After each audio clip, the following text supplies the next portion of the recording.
Selamat siang pemirsa, Anda kembali tergabung dalam Kilas Nusantara Siang pukul 13 waktu Indonesia Barat. Menemani jeda istirahat Anda siang ini, kami hadirkan informasi dari Presiden Joko Widodo yang menetapkan 3.103 anggota komponen cadangan TNI di Pusdiklat Pasus, Bandung, Jawa Barat. Kepala negara menegaskan anggota tersebut harus selalu siaga jika dipanggil dan dikerahkan negara dalam keadaan darurat. Selanjutnya, Menteri Pariwisata dan Ekonomi Kreatif Sandiaga Salahuddin Uno tertarik untuk membangun pola perjalanan wisata Borobudur situs Liangan di lereng Gunung Sindoro. Untuk itu pihaknya bersama warga setempat harus mencari kegiatan yang tepat sebagai pendukung. Sementara itu, prajurit TNI Angkatan Laut menanam pohon tabebuya di lapangan Ambalat Kompleks Markas Komando Armada 2 Surabaya. Sedikitnya terdapat 200 pohon yang ditanam untuk mempercantik lapangan yang biasanya dipakai untuk latihan tempur. Berikut informasi selengkapnya. Presiden Joko Widodo menetapkan 3.103 anggota komponen cadangan Komcat TNI di Pusdiklat Pasus, Bandung, Jawa Barat, Kamis 7 Oktober 2021. Dalam sambutannya, Presiden Joko Widodo menyatakan setiap warga negara berhak dan wajib ikut serta dalam upaya bela negara dan usaha pertahanan negara. Kepala negara menjelaskan masa aktif komponen cadangan tidak setiap hari. Setelah penetapan tersebut, para anggota Komcat kembali ke profesi masing-masing, dan masa aktif komponen cadangan hanyalah saat mengikuti pelatihan dan mobilisasi. Anggota komponen cadangan harus selalu siaga jika dipanggil negara. Komponen cadangan dikerahkan bila negara dalam keadaan darurat militer atau keadaan perang. Dimobilisasi oleh Presiden dengan persetujuan DPR RI, yang komando dan kendalinya berada di Panglima TNI. Saya menyampaikan terima kasih kepada saudara-saudara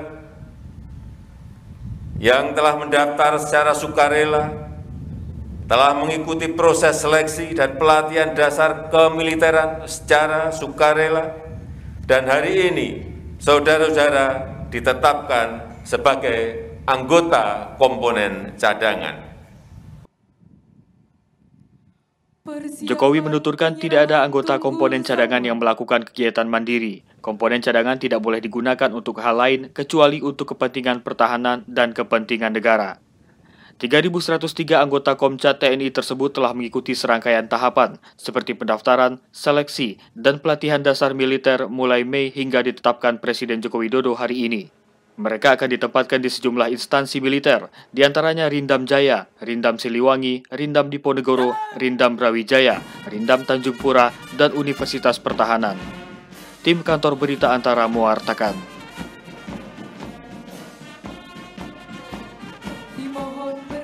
Inspektur Upacara.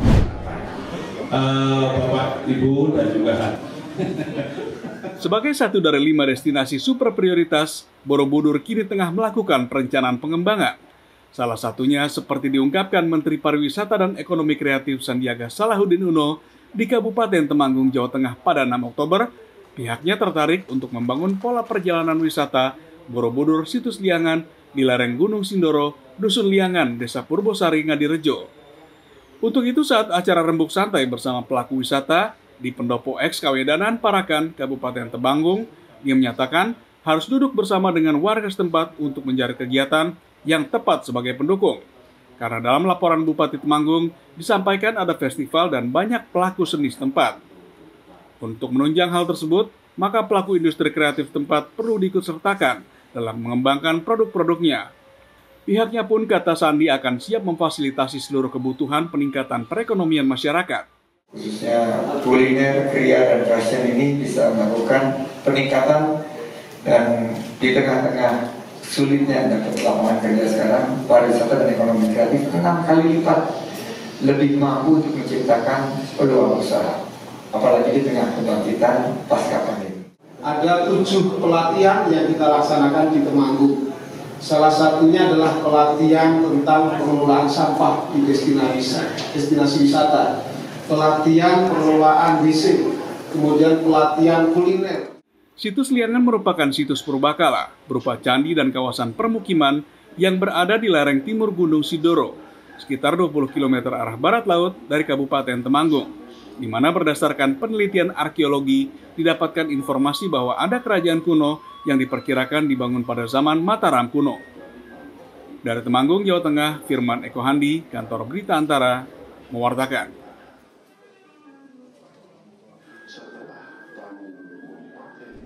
Terima kasih banyak untuk seluruhnya.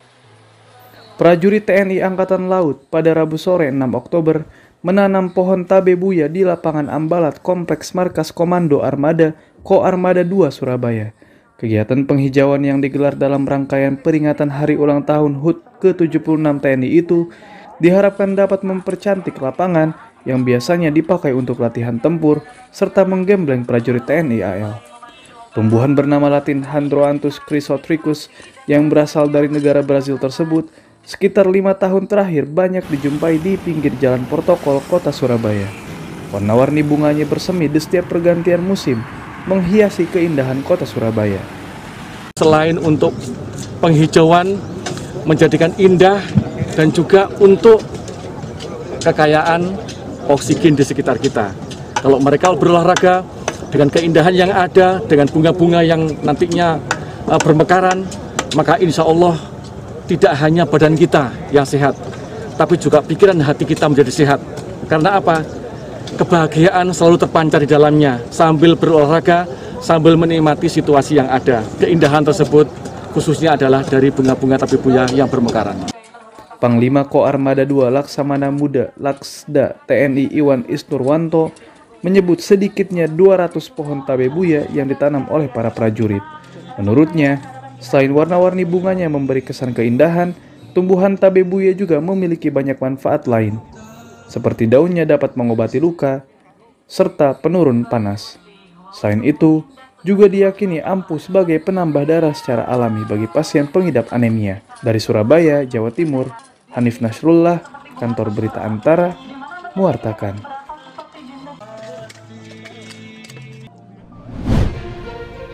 Pemirsa, itulah tadi rangkaian informasi yang dapat kami sajikan untuk menambah wawasan Anda di siang ini. Jangan lewatkan juga informasi terbaru seputar perkembangan penanganan pandemi COVID-19 di tanah air pada sore nanti pukul 17 waktu Indonesia Barat. Terima kasih dan sampai jumpa.